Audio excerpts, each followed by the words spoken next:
Hello, कैसे आप सभी? उम्मीद करते होंगे मस्त होंगे, स्वस्थ होंगे और अपनी पढ़ाई पूरी मन लगा करते होंगे। आज आप सभी को हिंदी ग्रामर का तीसरा लेसन शब्द का सब्जेक्टिव क्वेश्चन कराने जा रहे हैं, जो आपके एग्जाम के लिए बहुत ही इम्पोर्टेंट होगा। चलिए शुरू करते हैं आज का यह वीडियो। तीसरा है शब्द। देखिए, शब्द कहते किसको है? शब्द कहते किसको? शब्द वर्णों के सार्थक मेल को शब्द कहते हैं। वर्णों के एकदम साधारण सी भाषा में डिफिनेशन है, वर्णों के सार्थक मेल को शब्द कहते हैं। कोई पूछे वर्ड किसी वर्णों के सार्थक मेल को शब्द कहते हैं, ठीक है। और जैसे वर्णों के सार्थक मेल को शब्द कहते हैं, जैसे विद्यालय, घर, किताब, कलम आदि हो गया। वर्णों के सार्थक मेल को शब्द कहते हैं। शब्द के प्रकार। शब्द के प्रकार, तो आपसे कोई पूछ दिया जाए कि शब्द कितने प्रकार होते हैं, आप बोलिएगा शब्द के 4 प्रकार होते हैं। कितने? 4 प्रकार। कौन से? तत्सम, तद्भव, देशज, विदेशज, ठीक है। और सब के आगे में शब्द लगा दीजिए। देखिए, पहला है तत्सम, दूसरा है तद्भव, तीसरा है देशज, चौथा है विदेशज, ठीक है। तत्सम, तद्भव, देशज, विदेशज। तत्सम, तत्सम का डेफिनेशन। तत्सम शब्द जो तत्सम संस्कृत के जो शब्द हिंदी में उसी रूप में प्रयुक्त होते हैं, जिस रूप में वे संस्कृत में लिखे जाते हैं, तो उसे तत्सम शब्द कहते हैं। जैसे आज्ञा, रात्रि, माता, पिता आदि, ठीक है। तद्भव, जो शब्द संस्कृत, प्राकृतिक आदि के रूप में बदलते बदलते अपने रूप हिंदी में प्रयुक्त होते हैं, तो उसे तद्भव शब्द कहते हैं। जैसे हाथ, पैर, आग, दूध, घी, कपूर आदि, ठीक है। देखिए, तीसरा देशज।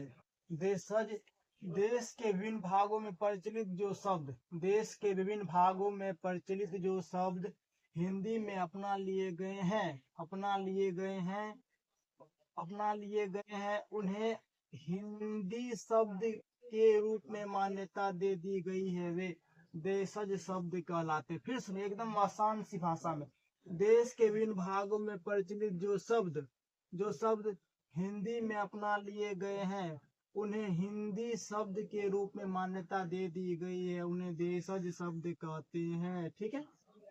जैसे टमटम, झरोखा, लोटा आदि चलित जो शब्द हिंदी में मिला लिए गए हैं, ठीक है, उसे विदेशज शब्द कहते हैं। जैसे डॉक्टर, छात्र, छात्रा, शिक्षक आदि, ये सभी विदेश में आते हैं, ठीक है।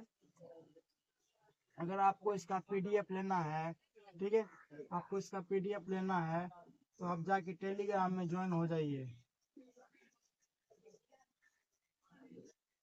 टेलीग्राम में जाके ज्वाइन हो जाइए, आपको पीडीएफ भेज दिया जाएगा, ठीक है। बनावट की दृष्टि से शब्द के 3 प्रकार होते हैं। बनावट की दृष्टि शब्द कितने प्रकार होते हैं? 3 प्रकार। कौन? रूढ़ शब्द, यौगिक शब्द, योग रूढ़ शब्द, ठीक है। अब रूढ़ शब्द का डिफिनेशन देखिए। ऐसे शब्द रूढ़ शब्द कहलाते हैं जिसका खंड या टुकड़ा करने पर उन खंडों का कोई अर्थ नहीं निकलता है, तो उसे रूढ़ शब्द कहते हैं। रूढ़ शब्द कहलाते हैं जिनका खंड या टुकड़ा करने पर उनका कोई अर्थ नहीं निकलता है, तो उसे रूढ़ शब्द कहते हैं। जैसे घर, ध्यान दे, इसे मूल शब्द भी कहते हैं। जो रूढ़ शब्द को ही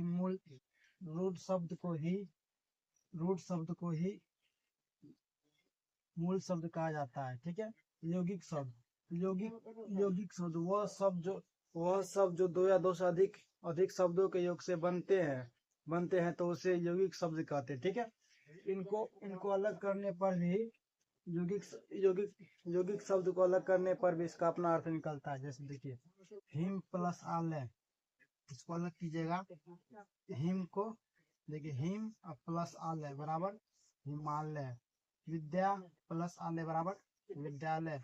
मृग प्लस राज बराबर मृगराज, ठीक है। योग रूढ़ शब्द वह शब्द जो 2 या 2 से अधिक योग रूढ़ शब्द वह शब्द जो 2 या 2 से अधिक शब्दों के योग से बनते हैं, किंतु संपूर्ण शब्द का अर्थ उनके खंडों के आधार पर नहीं माना जाता है, बल्कि वह विशेष अर्थ को प्रकट करता है, उसे योग रूढ़ शब्द कहते हैं। किसे कहते हैं? उसे योग रूढ़ शब्द कहते हैं। जैसे लंबोदर अर्थात गणेश। अर्थ के दृष्टि से शब्द को चार भागों अर्थ की दृष्टि से शब्द के चार प्रकार होते हैं। अर्थ के दृष्टि से शब्द के कितने प्रकार? चार प्रकार। कौन कौन? एकार्थक, अनेकार्थक, समानार्थक, विपर्यार्थक। देखिए अनेकार्थक एक का है यहाँ पे। एकार्थक वह शब्द जिसका एक ही अर्थ होता है उसे एकार्थक शब्द कहते हैं। ठीक है, जैसे वह शब्द जिसका एक ही अर्थ होता है उसे एकार्थक शब्द कहते हैं। जैसे घर, चौकी, गाय, पलंग आदि।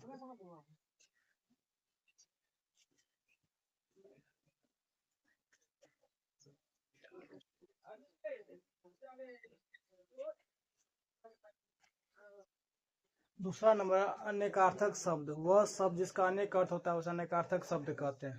दूसरा है अनेकार्थक शब्द। अनेकार्थक शब्द डेफिनेशन क्या होता है? जिसका अनेक अर्थ होता है उसे अनेकार्थक शब्द कहते हैं। ठीक है, वह शब्द जिसका अनेक अर्थ होता है उसे अनेकार्थक शब्द कहते हैं। जैसे अंबर बराबर आकाश। ठीक है, समानार्थक शब्द, वह शब्द जो समान अर्थ वाले होते हैं वे समानार्थक शब्द कहलाते हैं। जैसे घर बराबर सदन, भवन, निकेतन। विपर्यार्थक शब्द, जिन शब्दों का अर्थ एक दूसरे के विरुद्ध हो उसे विपर्यार्थक शब्द कहते हैं। जिन शब्दों का अर्थ एक दूसरे के विरुद्ध हो उसे विपर्यार्थक शब्द कहते हैं। सीधी भाषा में, जिन शब्दों का अर्थ एक दूसरे के विरुद्ध हो उसे विपर्यार्थक शब्द कहते हैं। जैसे आशा बराबर निराशा, सुख बराबर दुख, उत्थान बराबर पतन। ठीक है, अगर आपको वीडियो अच्छा लगा है तो चैनल को सब्सक्राइब कर लीजिए, अपने दोस्तों में शेयर कर दीजिए। वीडियो कैसा लगा है कमेंट में जरूर बताएं। वीडियो देखे हैं, दिल से धन्यवाद।